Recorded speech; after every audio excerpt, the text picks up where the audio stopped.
बुधवार दिनांक 28 फेब्रुवारी रोजी मध्यरात्री 2 वाजताच्या सुमारास अलिबाग रेवस मार्गावर आरसीएफ गेट समोर थार कार व डंपर मध्ये अपघात झाला। यामध्ये कार चालक गंभीर जखमी झाल्याची प्राथमिक माहिती मिळत आहे।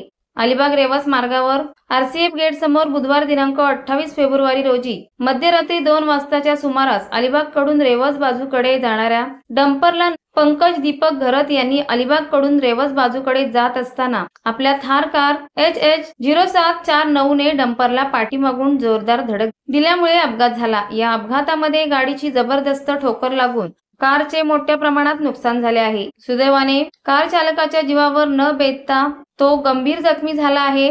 त्याला ग्रामस्थांच्या सहकार्याने जिल्हा रुग्णालयात उपचारासाठी दाखल करण्यात आले आहे। तर डंपर चालक सुखरूप असून डंपरचेही नुकसान झाले आहे। या अपघाताबाबतीत अलिबाग पोलीस अधिक तपास करीत आहेत। महाराष्ट्र वेदभूमीसाठी अब्दुल सोगावकर, अलिबाग। ताज्या घडामोडी जाणून घेण्यासाठी आजच आपल्या महाराष्ट्र वेदभूमी न्यूज चॅनलला लाईक करा, शेअर करा, सबस्क्राईब करा आणि बेल आयकॉनवर क्लिक करायला विसरू नका।